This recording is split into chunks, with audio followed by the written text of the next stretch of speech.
berpikir panjang. Desta langsung naik taksi ke restoran Mangstap. Restoran ini yang lebih cenderung berpihak pada kantong mahasiswa, terletak di dekat universitas, makanannya tidak terlalu mahal, tetapi reputasinya sangat bagus. Kebanyakan mahasiswa biasanya suka menghemat uang dan kemudian sesekali makan di restoran ini. Sebagian besar pelayan di sini adalah mahasiswi yang bekerja part-time di sana. Mereka semuanya rata-rata berparas manis dan cantik, sebagian orang yang datang ke sini untuk menghabiskan uang untuk minum, tetapi mereka tidak minum sampai mabuk, ada juga yang sambil cuci mata. Setelah memasuki ruangan pribadi yang dipesan Rosimin, sudah ada banyak orang yang duduk di dalam. Miki duduk di kursi utama, dia bersikap dan bergaya seperti ratu. Di sebelahnya ada beberapa teman dekatnya, Tumini, Gendis dan Amy. Melihat Desta masuk, alis Miki terangkat sedikit dan langsung berdiri. Selamat datang. Oh, Desta, akhirnya kamu datang juga. Kupikir kamu bakal gengsi dan tidak akan datang. Tumini menutup mulut dan tertawa. Buat apa gengsi? Begitu banyak wanita cantik di sini yang menemani. Siapa yang akan menolak pesta semacam itu? Gendis selama ini selalu tidak menyukai Desta. Karena menganggap Desta adalah yang mahasiswa yang termiskin di asrama. Tapi Desta tidak malu kumpul dengan mereka, apalagi setelah mendengar kejadian antara Desta dengan Vina. Tumini merasa Desta adalah seorang penjilat yang tak tahu malu. Di era ini, masih ada berapa banyak pria yang menyerahkan dirinya ke wanita, tanpa malu makan dan minum di rumah orang lain. Bahkan Vina sudah selungkuh sekalipun, dia tetap mengikutinya seperti seekor anjing, membeli ponsel dan hadiah, dia tetap mencoba yang terbaik untuk menyenangkan hati Vina. Tumini belum pernah melihat pria yang begitu rendah, membuat dia marah sekaligus geli. Dan sekarang, Desta sudah sepenuhnya ditendang keluar, melihat ada banyak wanita cantik kumpul, dia tetap saja datang dengan senang hati tanpa merasa malu. Cukup, kalian jangan keterlaluan, aku justru ingin berterima kasih padanya kali ini. Mimi berkata sambil tersenyum. Semua orang langsung terdiam.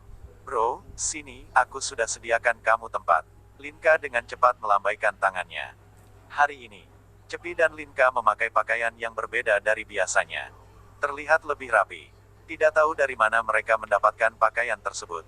Penampilan mereka membuat kejutan, dibandingkan hari biasa, mereka kelihatan berbeda sekali. Setidaknya mereka sekarang tidak akan memberi orang kesan seperti orang yang tidak dewasa dan miskin. Setelah Desta duduk, antara sadar atau tidak sadar, Miki selalu menatap Desta. Jika orang tuanya tidak bersumpah, dia tidak akan percaya bahwa pria ini benar-benar menyembuhkan penyakit adik perempuannya. Orang tuanya sudah membawa adik perempuannya pergi mencari dokter yang terkenal di mana-mana, tetapi semua dokter tidak dapat menyembuhkan penyakit langka adiknya. Hingga kini, mereka hanya bisa mengendalikan penyakit itu. Beberapa dokter asing bahkan mengatakan bahwa adik perempuannya tidak dapat bertahan hidup lebih lama, ambang batasnya itu umur 10 tahun, adiknya tidak akan bisa melewati umur 10 tahun. Kemarin, mereka membawa adiknya pergi ke rumah sakit untuk pemeriksaan ulang. Dokter mengatakan bahwa dalam tubuh adiknya sudah tidak ada bekas atau gejala penyakit langka tersebut lagi. Sama artinya sudah sama dengan orang normal, dapat dikatakan bahwa kondisi adiknya sudah benar-benar pulih dan dia bisa hidup seperti orang normal mulai sekarang. Desta, aku minta maaf karena sudah salah menuduh kamu. Di sini aku minta maaf padamu. Perjamuan makan hari ini juga merupakan tanda terima kasih untukmu. Aku harap kamu tidak perhitungan dengan aku mengenai peristiwa dulu. Sesudah itu, Miki mengangkat gelas birnya dan meminumnya sekaligus. Desta bukanlah orang yang suka perhitungan dengan orang lain, apalagi Miki sudah meminta maaf dengan tulus. Desta tidak akan mengungkit kejadian lampau dan dendam. Selain itu, Miki adalah orang yang tidak begitu penting baginya. Kalau Rosimin tidak meneleponnya hari ini, Desta mungkin sudah melupakan kejadian itu. Setelah minum habis segelas bir ini, mereka sudah bisa melepaskan rasa tidak enak di dalam hati. Hahaha, kesalahpahaman akhirnya terselesaikan. Ayo, mari kita semua bersulang dan minum bersama. Rosimin sangat senang, Amy pacarnya Rosimin juga sangat akrab dengan Miki. Jika teman sekamarnya tidak bisa memasuki lingkaran pertemanan mereka, akan sangat sulit untuk baginya untuk melanjutkan hubungan mereka di masa depan, dia akan sangat sulit dan serba salah karena terjepit di tengah. Sekarang, semua orang senang. Bahkan Linka dan Cepi memiliki kesempatan yang lebih baik untuk mengejar Gendis dan Tumini, dua wanita cantik ini. Adapun mereka akan berhasil atau gagal ini semua tergantung nasib Linka dan Cepi, itu bukan sesuatu yang bisa dia khawatirkan. Miki, bukannya adik kamu menderita penyakit langka dan mematikan? Apakah sudah benar-benar sembuh? Tanya Gendis. Sudah pulih total, aku awalnya juga tidak percaya, kesehatan adik perempuanku sudah sangat buruk sejak dia lahir. Ayahku membawanya ke rumah sakit terkenal di berbagai negara. Hasilnya sama saja. Kemudian kita terpaksa menyerah. Kita hanya menggunakan obat-obatan terkenal untuk menghangatkan tubuhnya. Waktu itu katanya sempat kambuh dan membuat kita ketakutan setengah mati, kemudian aku sempat pulang ke rumah beberapa hari yang lalu. Ayahku mengatakan bahwa mereka ketemu seorang pemuda di jalan, dan pemuda itu berhasil menyembuhkan penyakit adik perempuanku. Awalnya aku tidak percaya sama sekali. Namun setelah itu, orang tuaku membawa adik perempuanku pergi ke rumah sakit untuk pemeriksaan ulang. Aku merasa lega setelah melihat hasil pemeriksaan ulang itu sudah keluar hasilnya. Ngomong-ngomong, Desta, apakah kamu seorang dokter? Tidak, bukankah kamu ambil jurusan biologi, sama dengan Rosimin? Kenapa kamu bisa menyembuhkan penyakit? Miki sangat ingin tahu tentang hal itu. Dokter yang terkenal saja tidak bisa menyembuhkan, orang ini malah bisa menyembuhkannya. Jika seseorang ingin membuatnya terkenal dan menaruhnya di media, Desta pasti akan naik daun dan mendapatkan uang banyak. Tentu saja, tidak ada yang tahu, Desta akan selalu menjadi siswa biasa, walaupun dia tahu mengenai ilmu kedokteran, itu juga bukan masalah besar. Jadi Miki sangat berterima kasih padanya. Dan istilahnya tidak ada ikatan dan syarat apa-apa yang mengikat, kalau mau bilang kasar, dengan kekuatan keluarga Cheng, Desta juga sangat tidak pantas masuk ke keluarga mereka. Ini hanya beberapa langkah kecil saja. Aku sudah pernah mempelajari buku-buku mengenai obat-obatan sejak aku masih kecil. Aku pernah melihat penyakit yang langka seperti ini, asalkan diobati dengan benar dan tepat sasaran, bukan masalah besar kok. Desta menjelaskan dengan santai. Sebenarnya, mereka tidak tahu bahwa keterampilan medis akupuntur yang tepat memang sangat ampuh. Tubuh seseorang seperti dunia kecil, dengan banyak saluran internal. Keahlian mengecek saluran tidak hanya digunakan dalam pemilihan lokasi saluran air. Tubuh seseorang bahkan juga bisa dibilang sebagai semacam saluran, yang jika mengetahuinya dapat menyembuhkan penyakit dan menyelamatkan orang. Bukan hanya minum obat dan tindakan operasi sudah cukup, ada beberapa macam penyakit tidak dapat dilihat dari permukaan. Seperti adik perempuan Miki, tidak ada tindakan operasi yang dapat menyembuhkan sumber penyakit yang sudah ke dalam tulang akar bawaan dan sudah mulai mengikis tubuhnya. Tuan Edward dan dia hanya perlu mengontrol beberapa titik akupuntur dan membalikkan gerakan energi bawaan dalam tubuh gadis itu, sehingga penyakitnya tidak lagi kambuh. Ini adalah keajaiban pengobatan, yang sudah hampir hilang di dunia saat ini. Bahkan jika Desta dengan pelan-pelan menjelaskan kepada mereka, mereka belum tentu bisa memahaminya. Aku tidak menyangka hobi kamu luas juga. Padahal Miki hanya asal bertanya saja. Desta, apakah kamu bisa menyembuhkan penyakit apapun? Tanya Gendis. Desta menggelengkan kepalanya dan berkata dengan rendah hati. Aku belum mencapai tingkat itu. Ini juga faktor keberuntungan bisa menyembuhkan adik perempuan Miki. Pada saat itu, temanku juga turut membantu dan keterampilan medisnya jauh lebih baik daripada aku. Makanya, bagaimana mungkin kamu sendiri bisa menyembuhkan orang dengan kemampuanmu? Kamu saja belum lulus dari universitas dan pengetahuan yang kamu pelajari juga belum seberapa. Gendis tampaknya tidak puas kalau tidak bisa merendahkan Desta. Desta tidak peduli tentang itu, dia tetap tertawa dan melanjutkan makan.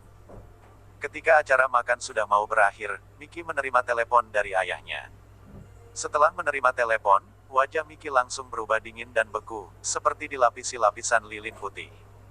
Dia menatap Desta erat-erat dan berkata dengan tegas, ayahku baru saja mengatakan kepadaku kalau adik perempuanku kumat lagi. Ayahku ada mengundang seorang master, kata master itu, kamu menekan kondisi fisik dan penyakit dalam tubuh adik perempuanku dengan ilmu hitam, itu malah bisa mencabut nyawanya. Sekarang adik perempuanku sedang dalam penyelamatan darurat, jika sesuatu terjadi padanya, aku juga tidak mengampuni kamu.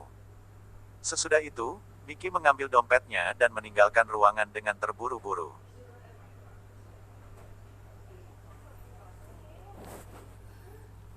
Semua orang tertegun. Apa yang terjadi? Miki baru saja mengangkat telepon ayahnya. Kenapa tiba-tiba seperti ini? Rosimin berdiri, terlihat bingung. Ucapan terakhir Miki terlalu berarti, juga terkait dengan Desta. Sebenarnya apa berkaitan dengan apa? Setelah tertegun, semua orang kebingungan. Miki tidak menjelaskan, mereka mana tahu apa yang terjadi. Bahkan Desta mengerutkan kening, tidak bisa mengerti.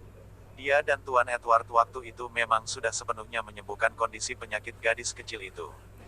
Sekarang berdasarkan pernyataan Miki, sepertinya kondisi penyakitnya kambuh, dan berubah menjadi keadaan yang tidak bisa dikendalikan, kalau tidak akan meningkat sampai ke tingkat penyelamatan. Adik perempuannya sudah tidak bisa bertahan lagi kan, aku sudah tahu, seorang mahasiswi kedokter. Bukankah ini lelucon? Ternyata dia menggunakan rencana jahat demi mendapatkan kesan baik dari Miki. Desta, bukannya tingkah lakumu ini juga sudah terlalu buruk. Senyuman di wajah Gendis mulai dingin, kamu tahu tidak berapa banyak kekayaan dan kekuasaan yang dimiliki keluarga Miki. Kalau sesuatu terjadi pada adik perempuannya, kamu seumur hidup harus tinggal di dalam penjara, mungkin harus membayar dengan nyawa. Gendis, perkataanmu sudah kelewatan. Sekarang masalahnya belum pasti, jangan terlalu cepat menyimpulkan. Rosimin berkata sambil mengerutkan keningnya. Meskipun mereka sudah sadar akan keseriusan masalah ini, tetapi saat sekarang ini, hanya harus menghibur Desta, agar dia tidak khawatir terlebih dahulu. Aku percaya kakak keempat bukan orang yang seperti itu. Bagaimanapun adalah nyawa seseorang, dan juga keluarga Cheng sangat hebat, siapa bisa membiarkan diri sendiri pergi ke jalan buntu.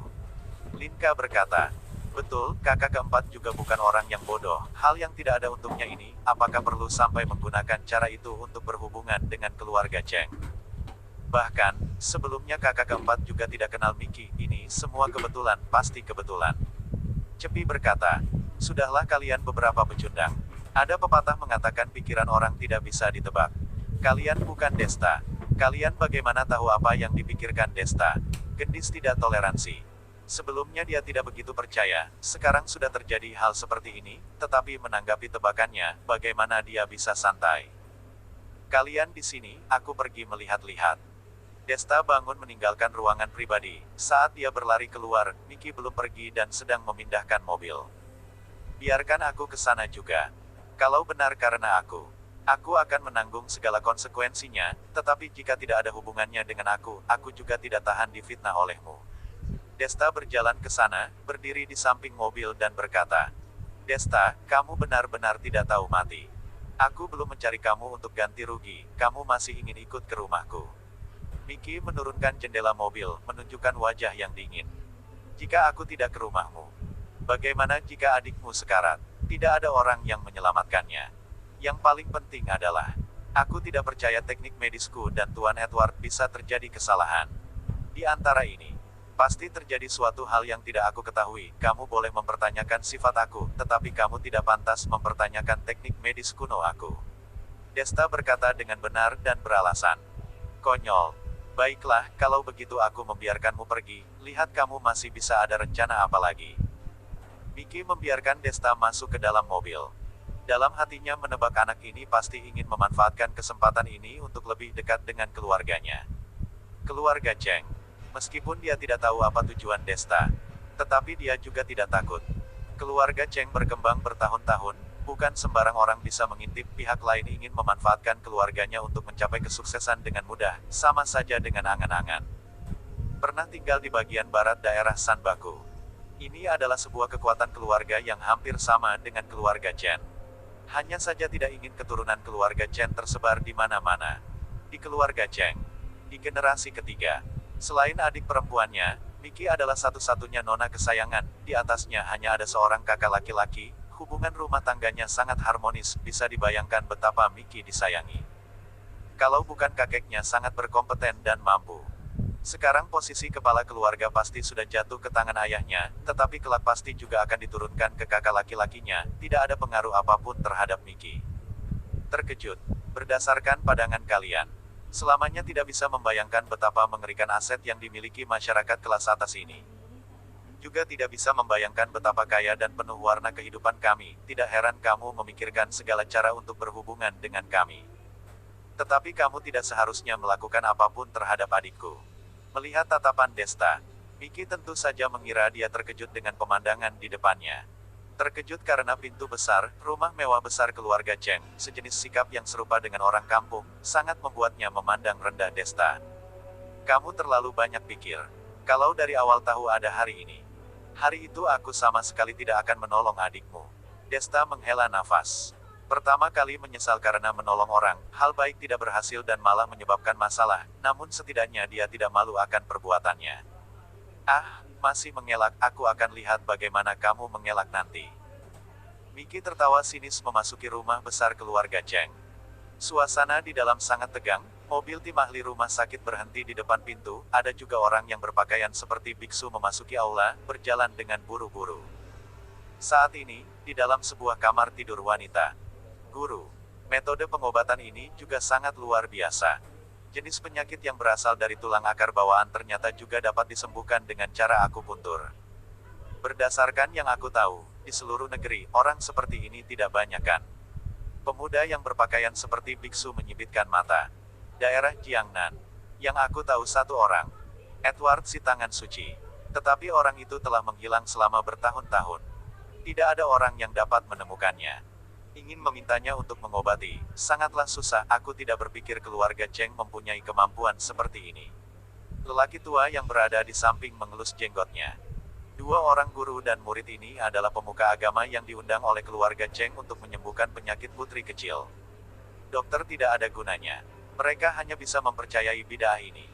Dan Miki mengumpat Desta juga karena perkataan pemuka agama tua ini. Dia berkata orang yang mengobati putri kecil hanya menggunakan cara sesat untuk sementara menenangkan kelembapan. Kenyataannya, ini adalah cara yang lebih kejam untuk merenggut nyawa seseorang. Ini juga merupakan alasan kenapa keluarga Cheng marah besar. Jika sesuatu terjadi pada putri kecil, berdasarkan perkataan pemuka agama tua, mereka keluarga Cheng sama sekali tidak bisa memaafkan Desta dan Edward sepasang dukun itu. Guru, kita sekarang sudah tidak perlu melakukan apa-apa lagi kan?